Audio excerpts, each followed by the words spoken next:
Hi, BrenTech here, where tech is made simple. So Microsoft has made our next optional bug fix update for Windows 11 version 22H2 available to the release preview channel insiders on the 20th of June, which was late yesterday in my region, where the next update, KB5027303, will undergo its final testing and then will be rolled out to the stable channel shortly. So if we don't get that next optional bug fix update this week, I'm sure we will be getting it next week, rolling into the end of the month.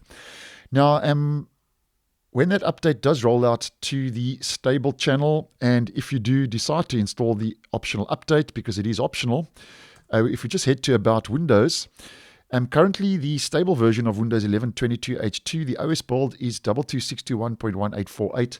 And when that update does roll out and you do install it, it'll bump that build up to 1926 or somewhere in that build vicinity. Now, there's a lot going on with this next optional update because Microsoft says as part of this update, they are enabling the new features and enhancements that began rolling out last month. So just a quick recap on that. This update also includes the Moment 3 feature update, bringing the third wave of new features, which started rolling out at the end of May, which was KB5027446. And then if you didn't install that optional update, was made available earlier this month with the Patch Tuesday update, KB5027303.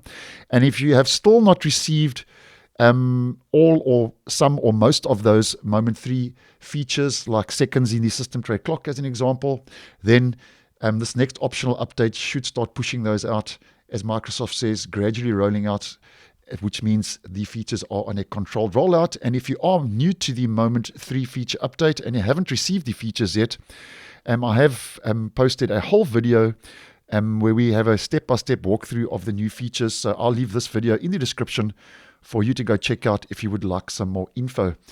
Now, over and above including the Moment 3 feature update, KB5027303 also has a couple of its own new features, which is common for the bug fix updates to include. And just to mention these if you would be interested.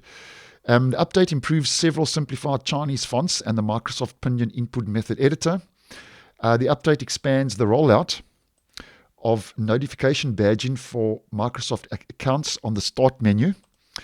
The update improves the sharing of a local file in File Explorer with Microsoft Outlook contacts.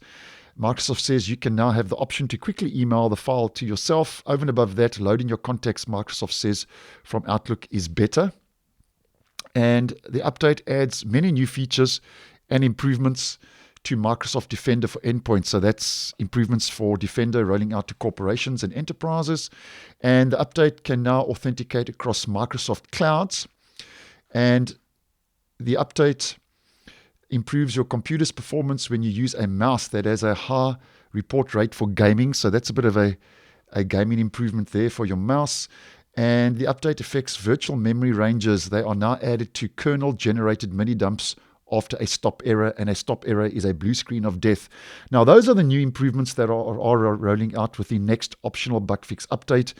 And because this is a non-security bug fix update, if you want to stick around, just to mention a couple of the bug fixes rolling out.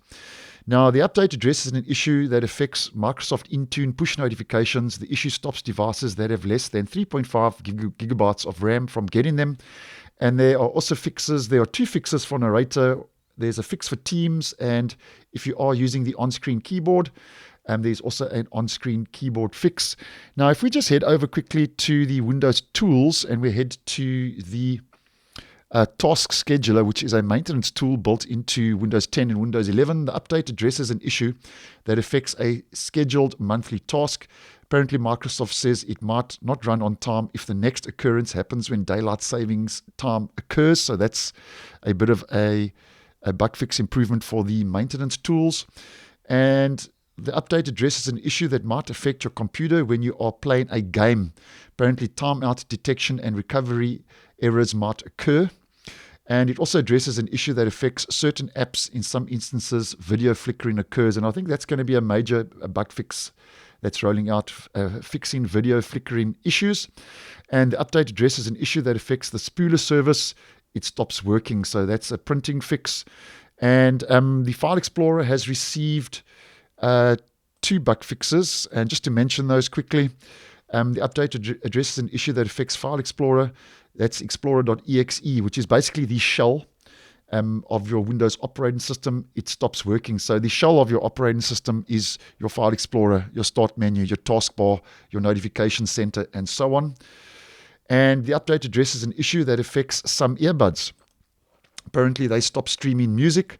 And the update addresses an issue that affects the recommended section of the Start menu. When you right-click a local file, it does not behave as expected. So that's what we can expect to roll out with the next optional bug fix update rolling out shortly over the next couple of days to Windows 11 version 22H2, which is KB5027303. And as mentioned, if you haven't received the Moment 3 features yet, you could start receiving those with this next optional bug fix update. And I'll leave that video down below as mentioned. So thanks for watching, and I'll see you in the next one.